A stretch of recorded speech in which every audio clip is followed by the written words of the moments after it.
Welcome student, झार board maths classes में आपका स्वागत है। और आज मैं क्लास 10 बोर्ड का वीकली एग्ज़ाम पैटर्न में बदलाव हुआ इस महीने में एग्ज़ाम में सब्जेक्टिव एंड ऑब्जेक्टिव क्वेश्चन पूछा जाएगा। आपको बता दें कि अब इस बार एग्ज़ाम 2 महीने आपका ऑब्जेक्टिव क्वेश्चन हो चुकी है और अब एग्ज़ाम आपका सब्जेक्टिव और ऑब्जेक्टिव दोनों पूछा जाएगा। किस तरह प्रकार का पैटर्न चेंज हुआ ये बोर्ड एग्ज़ाम में भी इसी टाइप का सब्जेक्टिव क्वेश्चन में आपका आएगा। चलिए इसको हम समझते हैं और अच्छे से जानते हैं। ऑब्जेक्टिव क्वेश्चन 2 मार्क्स का आएगा, 10 क्वेश्चन पूछा जाएगा। ऑब्जेक्टिव क्वेश्चन 2 मार्क्स का 10 ऑब्जेक्टिव क्वेश्चन पूछा जाएगा, जो 2 दहिया 20 मार्क्स का होगा। और वेरी शॉर्ट क्वेश्चन 2 मार्क्स का होगा, 2 क्वेश्चन पूछा जाएगा, 2 दूनी 4 मार्क्स का। और शॉर्ट क्वेश्चन 3 मार्क्स का होगा, 2 क्वेश्चन पूछा जाएगा, तो उस के हिसाब से 3 दूनी 6 मार्क्स हो जाएगा। लॉन्ग क्वेश्चन आपको 5 मार्क्स का, 2 क्वेश्चन पूछा जाएगा, 5 टू 10। टोटल क्वेश्चन आपका 16 होगा और टोटल मार्क्स 40 मार्क्स होगा। ठीक है, इस पैटर्न पे आपका कल एग्ज़ाम होने जा रहा है। बड़े ध्यानपूर्वक समझेंगे कि क्वेश्चन पैटर्न में बदलाव हो चुका है। अब आपका 16 क्वेश्चन पूछा जाएगा, ऑब्जेक्टिव और सब्जेक्टिव दोनों पूछा जाएगा। और आज मैं बताने जा रहा हूँ ये इम्पॉर्टेंट क्वेश्चन है। वीकली एग्ज़ाम जो होने वाला है और बोर्ड एग्ज़ाम जो होने वाला है 24 में, वो दोनों के लिए बहुत ही इम्पॉर्टेंट है। इसको अच्छे से समझेंगे। ठीक है, चलिए शुरू करते हैं। Most very important MCQs and subjective question. ठीक है, तो जिसमें हम आपको सबसे पहले ऑब्जेक्टिव क्वेश्चन का कुछ प्रश्न यहाँ पर हम समझाने का प्रयास कर रहे हैं। देखिए, सबसे पहला क्वेश्चन है, कोई विलयन लाल लिटमस को नीला कर देता तो इसका pH समझता क्या होगा। ठीक है, तो इसका pH हमेशा क्या होगा, 10 होगा। क्या होगा, 10 होगा। इसका pH का वैल्यू क्या हो जाएगा, 10 हो जाएगा। कोई विलयन अंडे के पीसे हुए कवच से अभिक्रिया कर एक गैस उत्पन्न करता है जो चूने के पानी को दूधिया कर देता है। इस विलयन में क्या होगा, तो इसका विलयन हाइड्रोक्लोरिक होगा, HCl होगा। ठीक है, HCl। ठीक है, अगला क्वेश्चन है, इमली में पाया जाने वाला अम्ल। हम जानते हैं इमली में कौन सा अम्ल पाया जाता है, टार्ट्रिक अम्ल पाया जाता है। टार्ट्रिक अम्ल पाया जाता है। अगले क्वेश्चन है, NaOH का 10 ml विलयन HCl के 8 ml विलयन से पूर्णतः उदासीन हो जाता है यदि हम NaOH को उसी विलयन विलयन लिखा हुआ का 20 ml ले तो उदासीन करने के लिए HCl उसी विलयन की कितनी मात्रा की ज़रूरत होती है। तो याद रखिए, ज़रूरत क्या होगी, 16 ml की ज़रूरत पड़ेगी। कितने ml की ज़रूरत पड़ेगी, 16 ml की ज़रूरत पड़ेगी।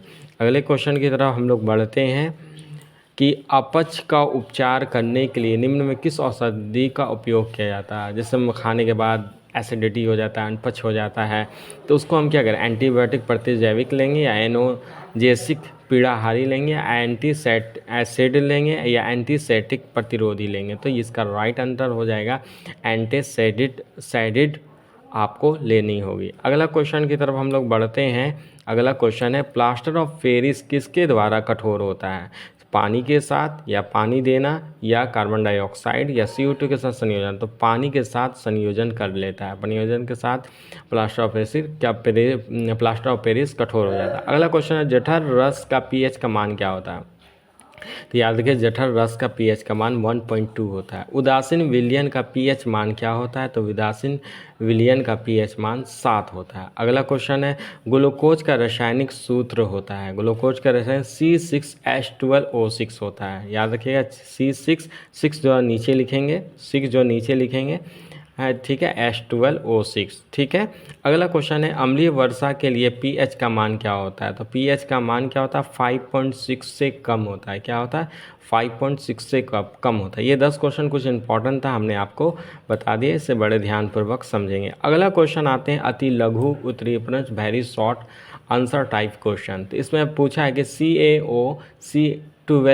Cl2 यौगिक परिचित नाम क्या है। ये विरंजक चूर्ण बोलते हैं, इसको क्या बोलते हैं, विरंजक चूर्ण।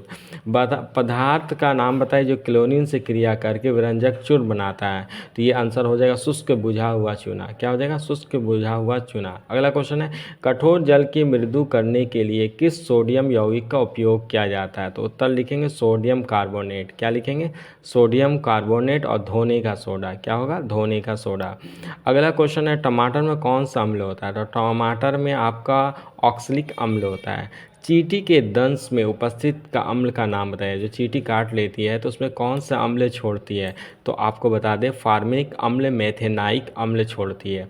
प्लास्टर ऑफ पेरिस को जल के साथ अभिक्रिया के लिए समीकरण लिखिए। अब यहाँ पे समीकरण पूछ रहा है, तो CaO4 into 1/2 H2O plus 1.1/2 H2O बराबर CaSO4 2H2O, ये आपका समीकरण हो गया। कैल्शियम कार्बोनेट के विविध रूप का नाम क्या है? चूना पत्थर, खड़िया, संगमरमर है।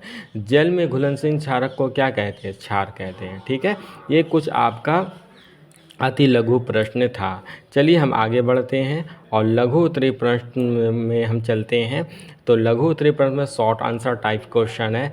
आसवित जल को विद्युत चालक क्यों नहीं होता, जबकि वर्षा जल होता है? तो आसवित जल शुद्ध होते हैं जिसमें आयन नहीं बनता है, विद्युत चालन आयनों द्वारा होता है। तो वर्षा जल में थोड़ी मात्रा में अम्ल होता है क्योंकि वायु को उपस्थिति में सल्फर डाइऑक्साइड और नाइट्रोजन डाइऑक्साइड गैस जल में मिलकर इसे अम्लीय बना देता है। ये अम्ल H आयन उत्पन्न करते हैं जो प्लस माने आपका घन आयन जो विद्युत का चालन करते हैं। ठीक है, अगले सवाल की तरफ चलते हैं। जल की अनुपस्थिति में अम्ल का व्यवहार अम्लीय क्यों नहीं होता है? देखिए इसका आंसर लिखेंगे क्योंकि जल की अनुपस्थिति में अम्ल H+ आयन उत्पन्न नहीं कर पाते, इसलिए उन्हें अम्ल का व्यवहार अम्लीय नहीं होता। देखिए अम्लीय है होता, केवल जलन की उपस्थिति में ही अम्ल H+ आयन उत्पन्न कर पाते हैं।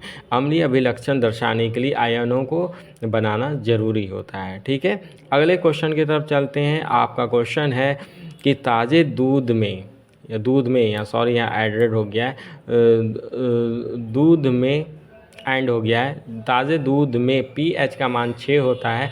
दही बन जाने पर इसके pH का मान में क्या परिवर्तन होगा? अपना उत्तर समझाइए। तो उत्तर में लिखेंगे दही बनाने की प्रक्रिया में लैक्टिक अम्ल का निर्माण होता है जिसके कारण इसका pH 6 से कम हो जाता है ना, pH से कम हो जाता है। तो उसमें क्या होता है, दही में दूध में से ताज़े दूध का मान 6 होता है, इसमें परिवर्तन हो जाता है तो ये दही बन जाता है, इसका मान में भी परिवर्तन हो जाएगा। अगला सवाल है पीतल एवं तांबे के बर्तनों में दही एवं खट्टे पदार्थ क्यों नहीं रखनी चाहिए? पीतल और तांबे के बर्तनों में दही एवं खट्टे पदार्थ इसलिए नहीं रखने चाहिए क्योंकि दही में मौजूदा लैक्टिक अम्ल होते हैं जो पीतल तांबे बर्तनों से अभिक्रिया करके हानिकारक विषैला यौगिक बनाते हैं जिसके कारण वंश ये खाने का लायक नहीं रह जाते हैं। अगला सवाल की तरफ बढ़ते हैं। प्लास्टर ऑफ पेरिस का निर्माण की विधि का एक उपयोग लिखें।